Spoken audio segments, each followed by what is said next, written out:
awalnya pasti kaget, pasti takut banget gitu ya. Takut banget, pengen nangis. Awalnya saya ditelepon gitu ya, ditelepon tiba-tiba lagi abis olahraga main futsal gitu kan, olahraga balik-balik kok ditelepon dari HP komunitas gitu, dari mama. Pas jawab,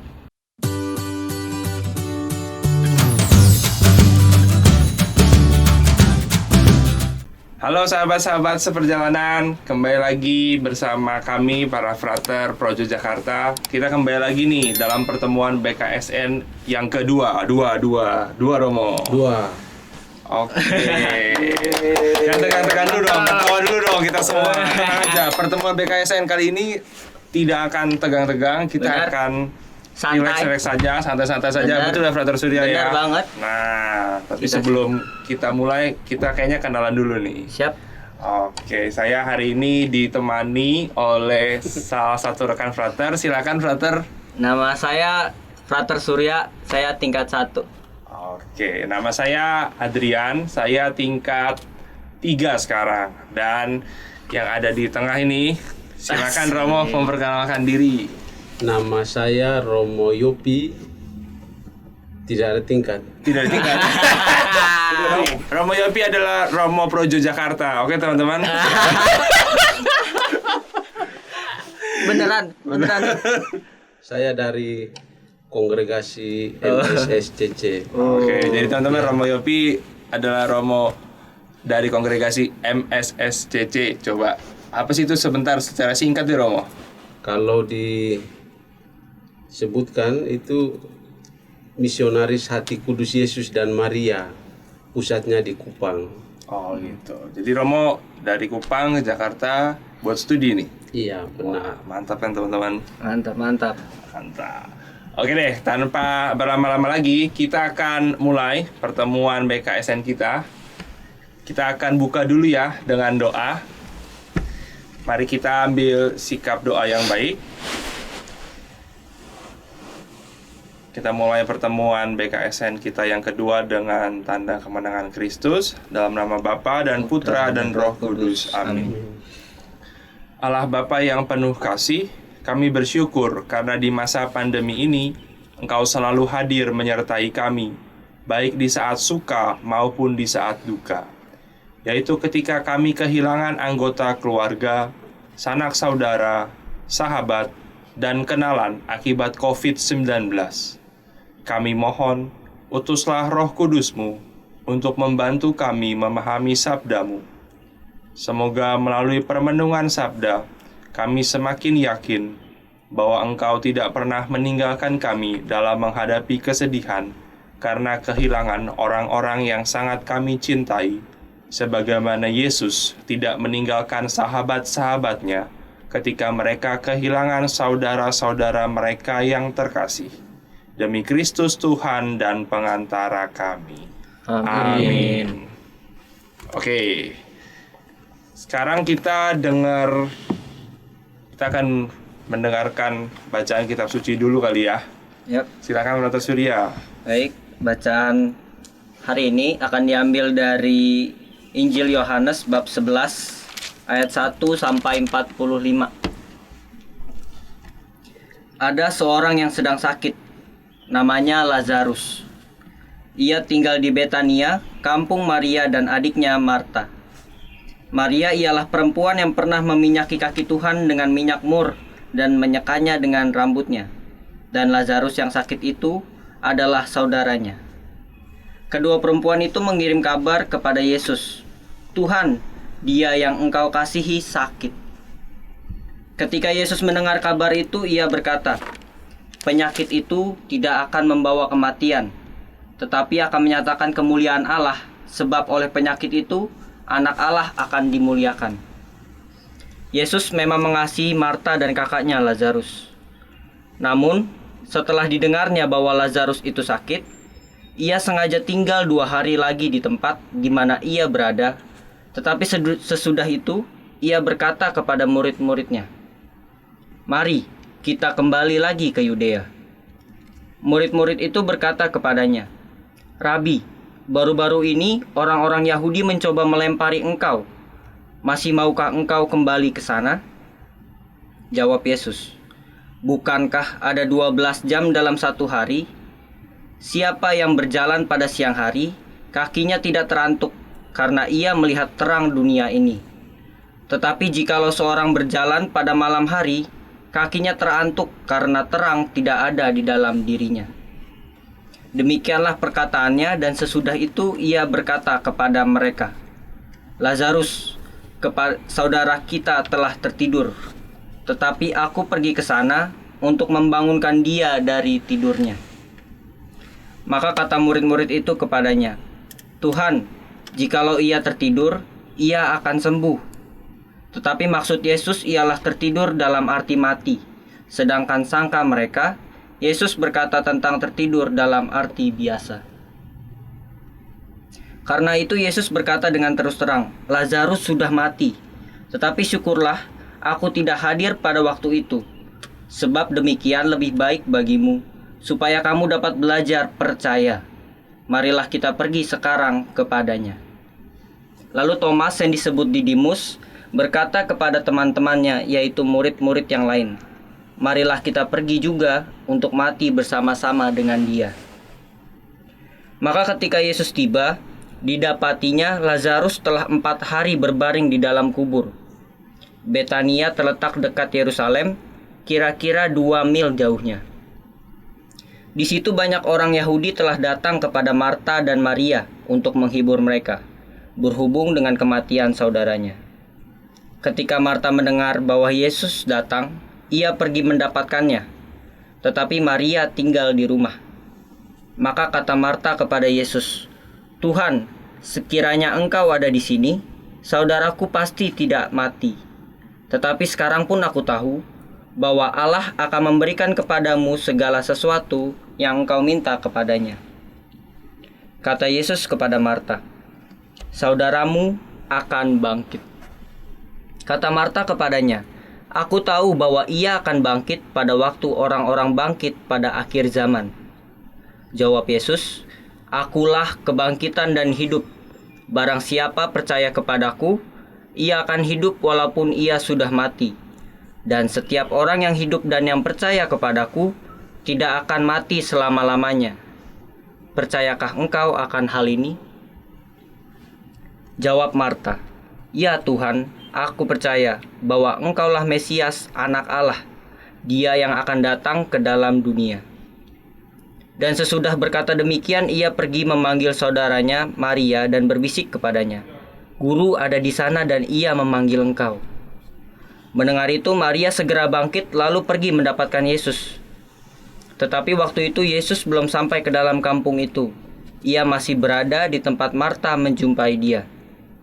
Ketika orang-orang Yahudi yang bersama-sama dengan Maria di rumah itu untuk menghiburnya, melihat bahwa Maria segera bangkit dan pergi keluar, mereka mengikutinya karena mereka menyangka bahwa ia pergi ke kubur untuk meratap di situ.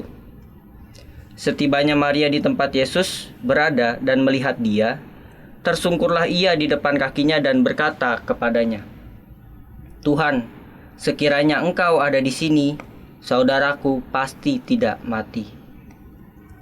Ketika Yesus melihat Maria menangis dan juga orang-orang Yahudi yang datang bersama-sama dia, maka masih gulah hatinya. Ia sangat terharu dan berkata, "Di manakah dia kamu baringkan?" Jawab mereka, "Tuhan, marilah dan lihatlah." Maka menangislah Yesus. Kata orang-orang Yahudi, "Lihatlah betapa kasihnya kepadanya."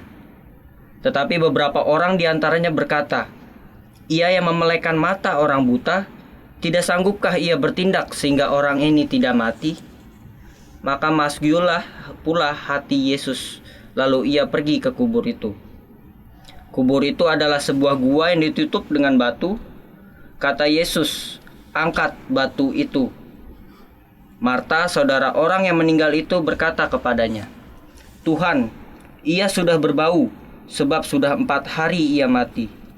Jawab Yesus, "Bukankah sudah kukatakan kepadamu, jika engkau percaya, engkau akan melihat kemuliaan Allah?" Maka mereka mengangkat batu itu. Lalu Yesus menengadah ke atas dan berkata, "Bapa, aku mengucap syukur kepadamu, karena engkau telah mendengarkan aku.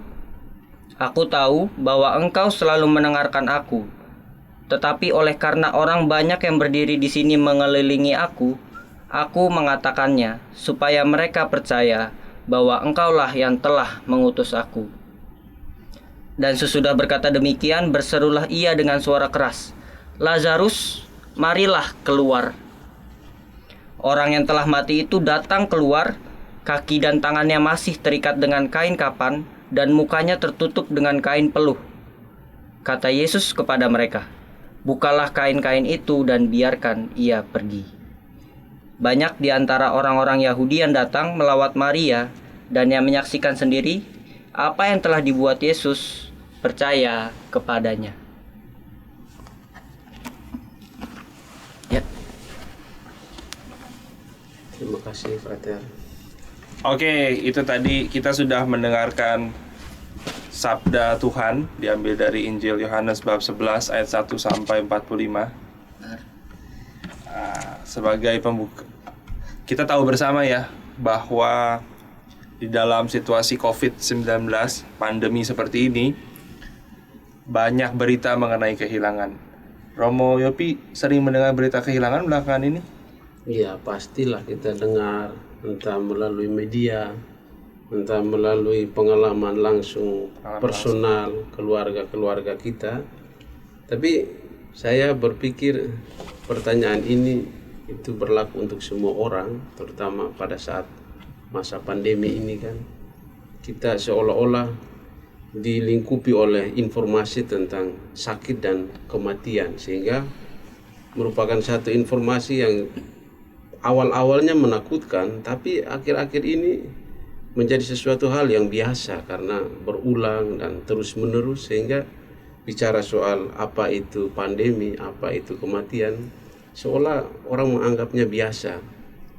Nah, saya berharap itu juga yang akhirnya boleh menjadi satu perjalanan siarah iman, bahwa kematian itu merupakan perjalanan menuju surga, sehingga tidak ada lagi nuansa kesedihan, nuansa duka. Dan itu yang diharapkan dari iman kita, terutama berkaitan dengan kematian.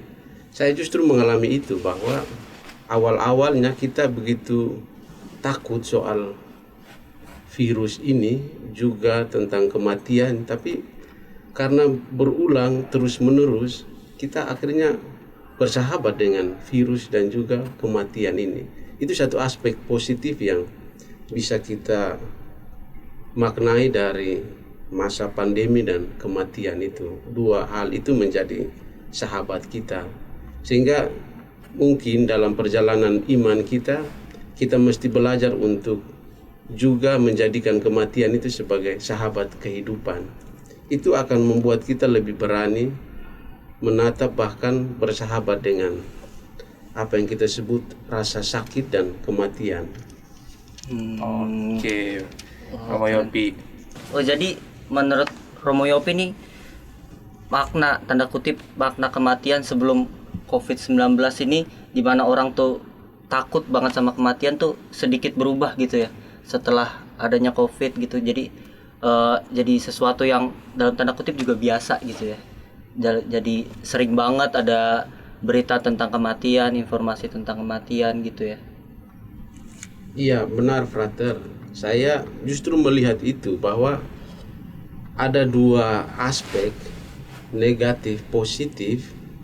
Kalau negatif ya memang kita kehilangan tubuh ragawi ini, kita kehilangan hidup yang normal, ada PPKM dan lain sebagainya, itu kita bisa maknai sebagai kehilangan. Tetapi dalam perjalanan kita mengalami masa pandemi ini, ada satu hal yang bisa juga kita renungkan sebagai makna positifnya. Seperti yang saya sebutkan tadi, awal-awalnya orang mengurung diri dalam rumah, orang takut untuk beraktivitas. Tapi hari-hari ini orang lalu berpikir bahwa kalau di rumah pun itu tidak bisa berbuat apa-apa, tidak banyak menolong kehidupan. Maka orang memilih untuk kita keluar dengan satu resiko bahwa ini untuk kehidupan. Dan inisiatif mereka untuk keluar, mencari hidup, memaknai hidup, itu kita boleh maknai sebagai satu keberanian, satu aspek positif dari pandemi dan kematian itu sendiri. Dan kalau bahkan kita mendengar berita tentang kematian, kita anggap sebagai sesuatu yang biasa. Ini bukan kita mengabaikan, bukan kita menyepelekan apa itu sakit dan kematian, tetapi ciri lainnya adalah kita menjadikan dua hal itu yang tadinya menjadi simbol ketakutan, sakit dan kematian, akhirnya menjadi sahabat. Akhirnya menjadi sesuatu hal yang sungguh dekat dengan kita. Nah, ini satu transformasi yang perlu kita jabarkan dalam penghayatan iman, bahwa kematian, rasa sakit itu perlu kita jadikan teman, perlu kita jadikan sahabat. Dengan itu ketakutan, dengan itu kengerian, aspek dari dua hal itu memang bisa kita maknai dalam makna yang sangat positif. Sehingga kalau pertanyaannya adalah apakah ada aspek positif? Ya, memang ada, dan itulah yang kelihatan hari-hari ini. Dan kita berharap bahwa kedepannya kita lebih berani untuk menatap apa itu kematian, apa itu rasa sakit sebagai konsekuensi kehidupan. Saat kita menjadi manusia, dua hal itu memang harus melekat dalam kehidupan kita. Begitu, Frater. Mantap, Frater. Terlalu berat ya? Tidak lah, kita kan ngobrolnya santai-santai. Iya, benar, Sekarang benar. kita agak rileks sedikit. Kita tahu bersama, kita tinggal bersama Ya. di Seminari Tinggi Santo Yohanes Paulus II. Mungkin Frater Surya bisa memberikan sudut pandang. Ini gimana sih di tengah situasi yang ada gini, ketakutan yang Frater Surya alami sendiri. Kita kan sudah lama tidak pulang ya. Ya.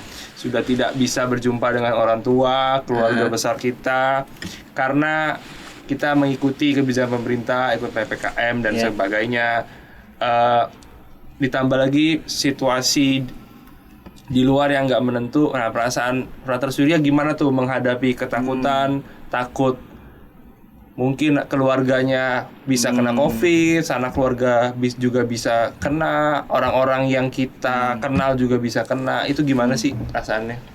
Ini pertanyaan bukan ke Romo ya? Enggak, Frater Surya aja Romo ya. Ke saya. Romo nggak mau jawab. Saya kesimpulan. Ya, jadi tadi disinggung ada keluarga atau sanak saudara, teman gitu yang kena COVID, dan kebetulan banget juga pas saya di TOR gitu ya. Ya. Ibu saya kena COVID-19. Awalnya pasti kaget, pasti takut banget gitu ya. Takut banget, pengen nangis. Awalnya saya ditelepon gitu ya, ditelepon tiba-tiba lagi abis olahraga main futsal gitu kan.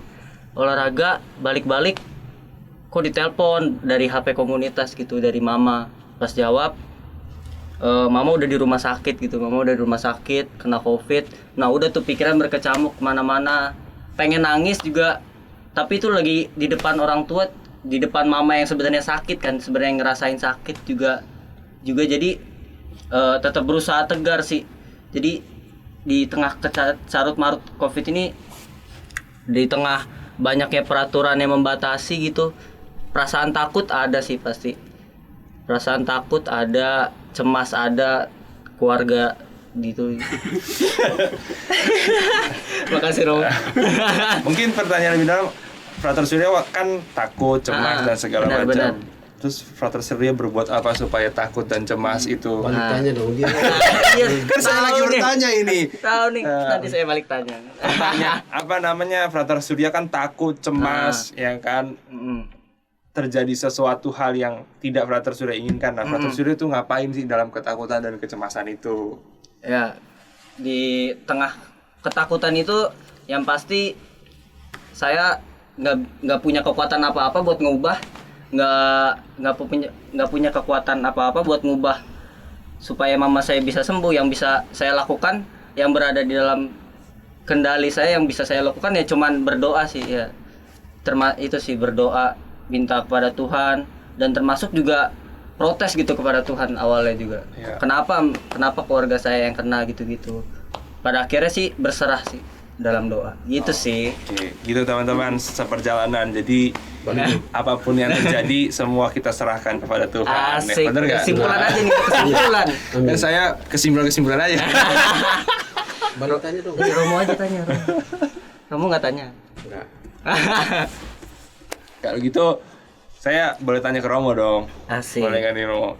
Pak, sekarang kita akan mungkin belajar sedikit dari Jangan sulit-sulit. Nah, ini Romo Yopi kan pintar, pasti ahli dalam hal seperti ini. Lagi studi lah. Kita melihat korelasi antara hidup kita yang yang kita alami di tengah situasi pandemi COVID-19 ini dengan bacaan Injil dari Injil Yohanes yang tadi kita sudah dengarkan. Bacaan Injil yang salah satu bacaan Injil yang perikop yang panjang di Injil Yohanes, Romo, 45 ayat. Tapi saya rasa teman-teman seperjalanan kita semua dekat dengan cerita ini, bahwa Lazarus dibangkitkan. Pertamanya Lazarus wafat, meninggal, ternyata pada akhirnya akan dibangkitkan oleh Yesus.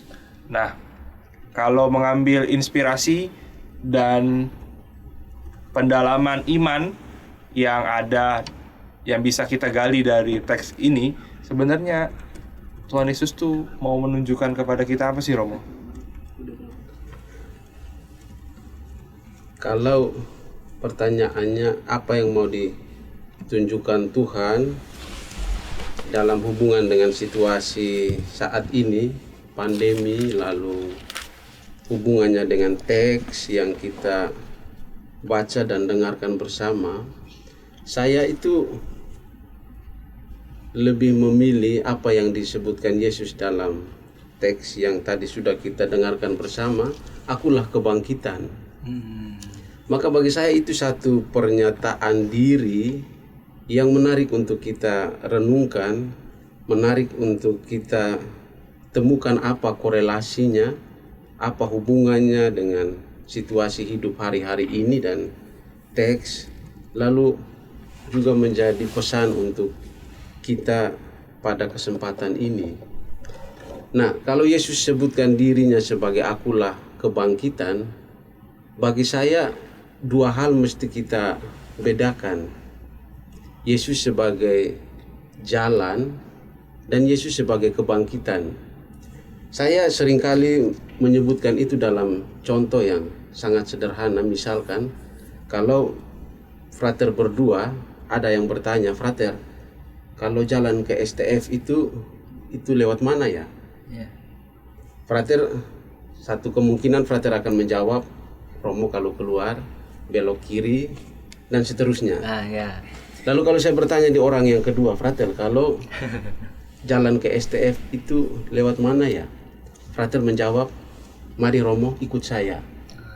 Bagi saya itu dua jawaban yang berbeda. Satunya itu dia bukan jalan, tapi satunya itu dia menunjukkan jalan menuju ke STF itu ya pribadinya. Makanya saat Yesus katakan akulah kebangkitan, di sini kebangkitan itu bukan situasi, bukan tempat, bukan keadaan, tapi pribadi Yesus. Maka kedekatan dengan Tuhan dan juga kebersamaan dengan Tuhan itu jadi satu simbol kebangkitan itu sendiri. Kita tidak bisa mencari kebangkitan di tempat yang lain atau membayangkan kebangkitan itu sebagai sesuatu tempat tertentu. Tapi dalam dua ilustrasi tadi itu mau menunjukkan bahwa kebangkitan yang dimaksudkan ialah pribadi Yesus sendiri. Maka di mana kita boleh mencari kebangkitan? Ya, pada pribadi Yesus. Di mana kita bisa menemukannya? Ya, pribadi Yesus.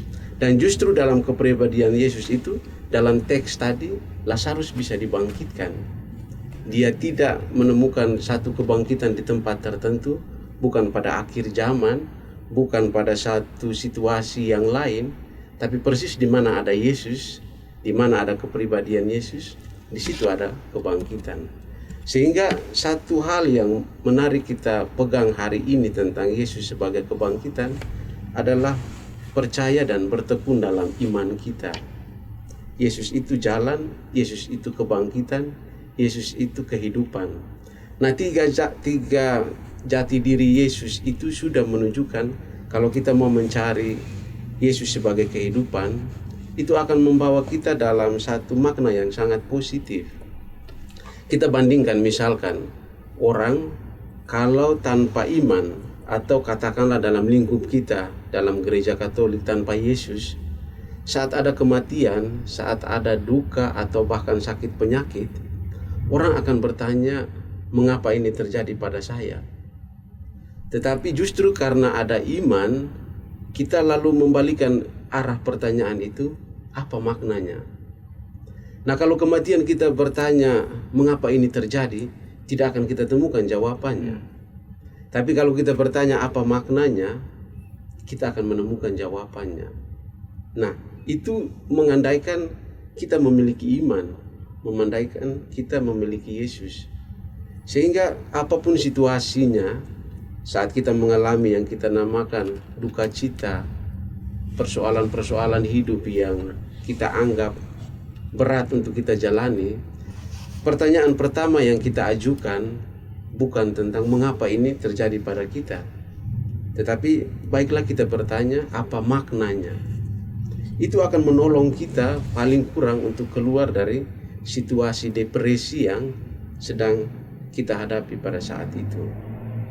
Memang agak rumit, memang tidak mudah untuk dijalani. Kalau teman-teman masih ingat soal misa pemakaman Romo Purbo, di mana ia memimpin pemakaman ibunya, dia menyebutkan bahwa seringkali itu dalam pelayanan saya meneguhkan orang.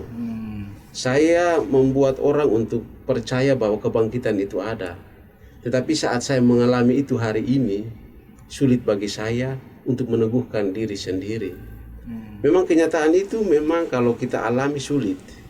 Kita alami demam, kita minum paracetamol atau panadol, tidak mungkin sembuh saat itu. Reaksinya kemudian, harapannya kemudian. Nah, memang secara pribadi sulit, tapi tidak ada jalan lain selain kita berharap dan percaya bahwa akan jadi kenyataan seperti Lazarus dan juga dialami oleh Marta dan Maria.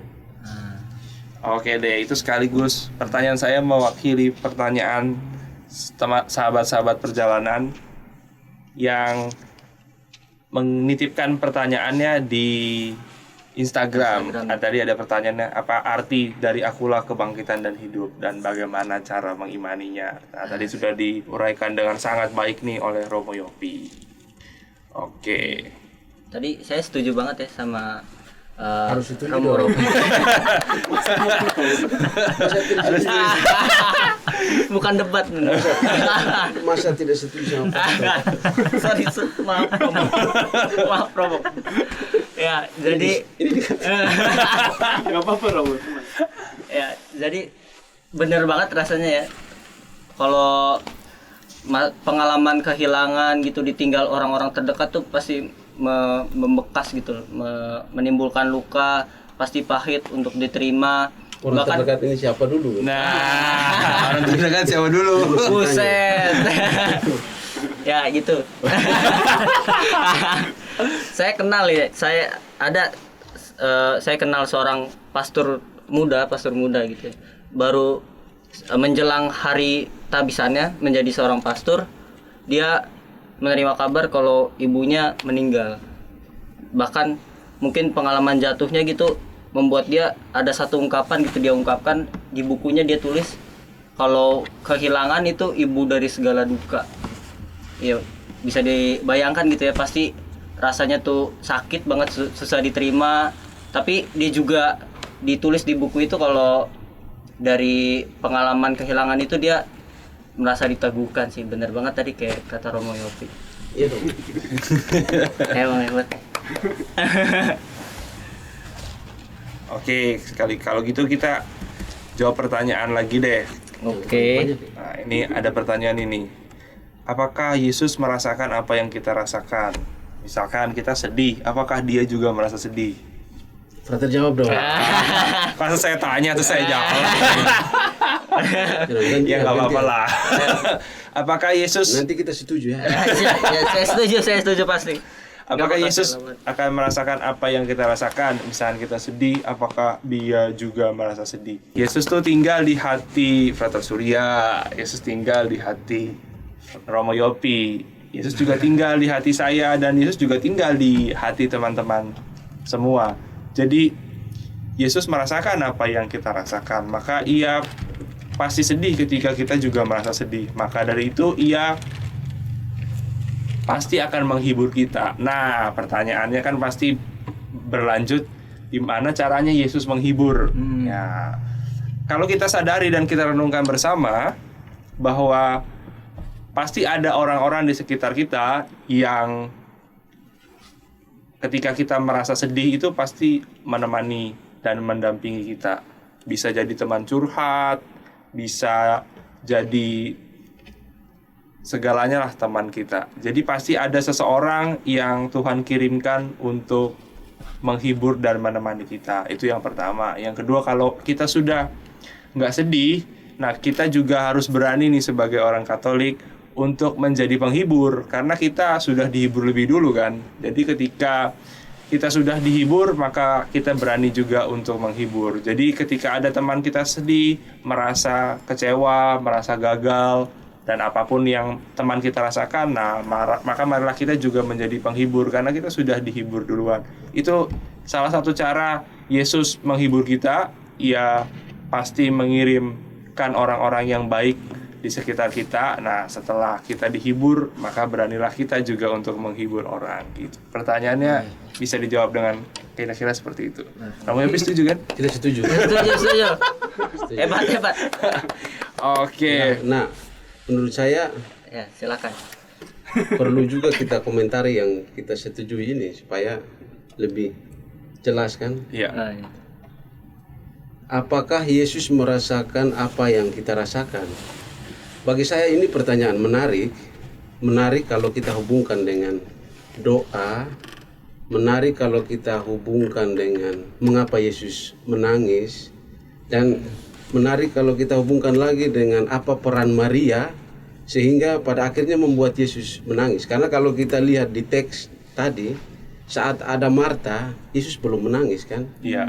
Nanti setelah Marta pergi dan memberi kabar bahwa Yesus ada di sini, saat kedatangan Maria lah Yesus kemudian menangis.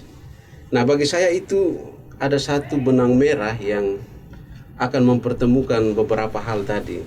Doa, mengapa Yesus menangis, dan pada akhirnya kita bisa mengatakan bahwa saat kita merasa dan mengalami duka dan kepedihan, Yesus pasti peduli dengan kita. Saya ingin memulai itu dengan ilustrasi begini. Kalau kita nonton acara televisi, misal katakanlah serialnya adalah serial sedih, film-film yang membawa kita pada perasaan sedih dan duka, itu seolah kita masuk dalam alur cerita dari drama itu. Kita dibuat dan dihantar untuk terlibat dalam perasaan, dalam kejadian, sehingga pada akhirnya hati, bahkan kita bisa meneteskan air mata karena kita memasuki alur cerita dalam tayangan itu. Nah, mengapa Yesus menangis dalam kisah ini? Saat Maria hadir dan dia bersujud di hadapan Tuhan, dia mampu bercerita dan membawa Yesus masuk dalam peristiwa duka dan kepedihan itu, sehingga seperti dalam cerita tadi kita tersentuh, Yesus pun tersentuh. Justru saat Maria datang menangis di hadapan Tuhan, bercerita tentang keluh kesahnya, itulah yang menyentuh hati Yesus, dan pada akhirnya ia juga meneteskan air matanya. Maka pesan moralnya adalah saat kita mengalami yang kita sebut kepedihan dan duka, berceritalah sepedih mungkin di hadapan Tuhan, seperti yang ditunjukkan Maria. Bawa Tuhan untuk masuk dalam suasana yang kita alami. Ada dua makna. Pertama, kita melepaskan itu, tetapi makna yang kedua, kita menghadirkan itu agar Yesus juga bisa masuk dalam cerita dan alur kepedihan itu. Itu yang akan membuat Yesus tersentuh oleh kisah yang kita alami seperti Marta dan Maria. Nah, bagi saya di mana itu peran doa? Ya bercerita tentang apa yang kita alami. Kalau kemarin Romo Uud katakan bahwa ya kita ngamuk saja tidak apa-apa, kita bercerita saja. Hari ini dalam aspek dengan Tuhan kita berdoa, kita ungkapkan itu, kita buat sedemikian rupa untuk mewakilkan apa yang kita rasakan. Pertama itu akan membebaskan kita dari kepedihan, tapi yang lainnya adalah menghantar Tuhan untuk masuk dalam alur cerita yang kita alami. Itu akan membuat Tuhan tersentuh atas peristiwa yang kita alami itu. Maka kalau pertanyaan apakah Yesus bisa merasakan? Ya, Yesus bisa merasakan sejauh kita bisa mampu hadirkan itu di dalam cerita, dalam doa kita di hadapan Tuhan. Gimana, setuju nggak? Setuju, Ya, pasti langsung setuju ya. Gak mungkin gak setuju. Oh, iya. Oke, sekarang kita lihat dulu deh. Apa nih? Sahabat-sahabat seperjalanan, ada beberapa yang bales story di Instagram, ada pertanyaannya sharing apa yang dilakukan saat muncul rasa kehilangan. Wah, ini udah tepat nih Romo. Oh, ini Frater nanti yang jawab. Ya. Udah tepat ini bahwa ada yang bilang kalau lagi muncul apa yang dilakukan saat muncul rasa kehilangan itu jawabannya adalah berdoa sambil cerita kepada Tuhan Yesus dan Bunda Maria. Ini sudah tepat nih. Jangan-jangan Romo Yopi yang jawab. Iya nih. Romo Yopi udah jawab duluan ya. Bisa bilokasi nih. Terus ada curhat dengan Sang Pemberi Hidup. Waduh, Yesus. Terus menangis dan curhat ke Tuhan Yesus. Nah, ini ada jawaban yang oke juga nih. Makan es krim sambil nge-YouTube, Frat. Wah. Aduh, makan es krim bagi-bagi dong. Milenial. Dong. Ada, kita bisa lihat lagi ini sedih dan menangis karena kehilangan orang tua, tapi yang dilakukan adalah berdoa sambil cerita kepada Tuhan Yesus. Kira, wah ini teman-teman sudah menjawabnya dengan sangat baik nih apa yang dilakukan saat muncul rasa kehilangan. Rata-rata jawabannya berdoa dan cerita kepada Tuhan Yesus. Mantap ini nih. Romo Yopi semua yang jawab ya. Ini semua. Ya, saya kan sudah intip jawab.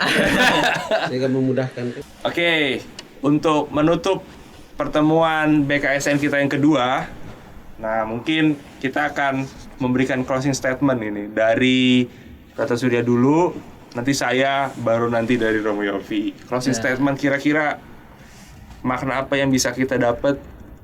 Silakan Frater Surya. Ya, saya jadi korban ya. Ditunjuk pertama. Saya dibangkitkan. Ya, closing statement. Kehilangan itu, kehilangan orang terdekat, kehilangan siapa saja yang kita kenal gitu, saudara, teman, itu memang menyakitkan. Pengalaman yang pahit, pengalaman yang benar-benar mungkin banyak orang tuh jatuh, mengalami pengalaman jatuh dan susah bangkit gitu. Tapi seperti kata Romo Yopi tadi dan Frater Adrian gitu ya, berceritalah kepada Tuhan gitu ya. Berceritalah kepada Tuhan bahwa Tuhan dalam segala pengalaman dan segala keluh kesah sedih kita gitu sih. Oke, mantap Frater Surya.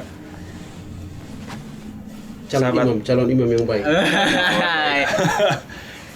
Kalau dari saya sendiri, bahwa kehilangan itu pasti terjadi dan pasti berat untuk kita hadapi bersama. Tapi kita perlu sadar juga bahwa kita nggak boleh kehilangan rasa percaya kita kepada Tuhan. Di tengah situasi kehilangan, kita merasa sedih, kecewa, dan segala rasa yang ada dalam hati kita tidak boleh kehilangan kepercayaan bahwa Tuhan Allah pasti tetap selalu menyertai kita. Itu sih. Silakan Romo Yofi. Amin. Saya ini sebenarnya hanya merangkum saja. Ya, kalau seperti yang sudah disebutkan teman-teman Frater, saya juga memiliki arah yang sama. Tapi kita lihat dua karakter tadi, Marta dan Maria. Marta itu kan simbol pemberontak.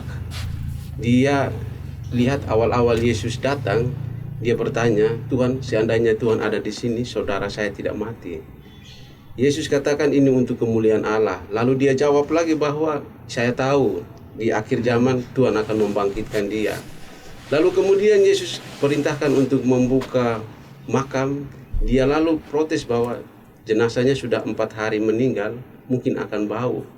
Nah, ini sosok Marta ini sebagai figur pemberontak, satu yang punya kedekatan dengan masa remaja kita. Kadang-kadang kita frontal, kadang-kadang kita berontak.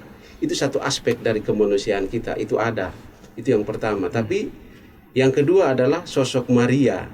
Dia bersujud dan dia memohon pada Tuhan, dan akhirnya keseimbangan itulah yang menghadirkan berkat Tuhan untuk kebangkitan saudara mereka Lazarus. Maka bagi saya 2 tokoh tadi menghadirkan 2 karakter yang sama-sama ada dalam kepribadian kita. Pertanyaan pertama, saat kita mengalami duka dan juga sakit seperti Marta, kita berontak, kita kurang menerima. Tapi ingat, di sisi yang lain kita mesti bersujud di hadapan Tuhan, memohon agar Tuhan boleh meneguhkan kita, membantu kita keluar dari situasi ini. Itu adalah cara terbaik bagaimana kita memaknai kematian dan situasi sakit yang kita alami. Terima kasih. Terima kasih Romo Yopi. Hebat banget. Terima kasih Romo Yopi mau menjadi narasumber. Enggak narasumber sih ya. Lebih kepada berbagi pengalaman kepada kita semua. Amin, amin. Semoga pengalaman berbagi ini juga menguatkan sahabat-sahabat seperjalanan yang di rumah. Tetap semangat, jaga protokol kesehatan. Betul. Mari kita bersama-sama menahan diri untuk pergi dari luar rumah dan tetap selalu berdoa. Untuk itu kita akan tutup pertemuan BKSN kita yang kedua. Yap. Kita akan berdoa penutup. Ya, habis itu Setelah berdoa penutup nanti kita akan minta berkat dari Romo Yopi ya. Ya. Oke Romo. Siap. Mari kita berdoa. Marilah berdoa. Allah Bapa yang Maha Pengasih, kami bersyukur atas sabda-Mu yang telah kami dengarkan dalam pertemuan ini. Kami mohon kunjungilah keluarga kami dan jadikanlah kami sahabat-Mu dan sahabat bagi keluarga-keluarga yang mengalami kehilangan. Bantulah kami juga dengan kehadiran Roh Kudus-Mu, agar kasih dan semangat Yesus selalu hadir di tengah keluarga, sehingga kami mampu berempati dengan sesama yang menderita dan sedih karena kehilangan orang-orang yang dicintai. Demi Kristus Tuhan dan pengantara kami. Amin. Amin. Tuhan bersamamu, Dan bersama rohmu, semoga kita sekalian hidup dan karya serta pelayanan dan kesehatan kita, keluarga-keluarga kita masing-masing, perjalanan dan siara iman kita diberkati oleh Allah yang Maha Kuasa, Bapa, Putra, dan Roh Kudus. Amin. terima kasih Romo Yopi, terima kasih Brother Surya. Terima kasih, Sampai Brother. ketemu di pertemuan BKSN yang ketiga. Ya, Jangan lupa like, subscribe. sama komen ya di bawah sini, di tombol di bawah ini ya, subscribe di bawah sini. Oke, di bawah ini. Nanti Gimana pasti ya? ada muncul lah pokoknya. Pasti ada. Tim editor siap gitu ya. Oke, terima kasih Terima kasih. teman-teman sahabat Dah. perjalanan. Terima kasih, Frater. Thank you, Mo.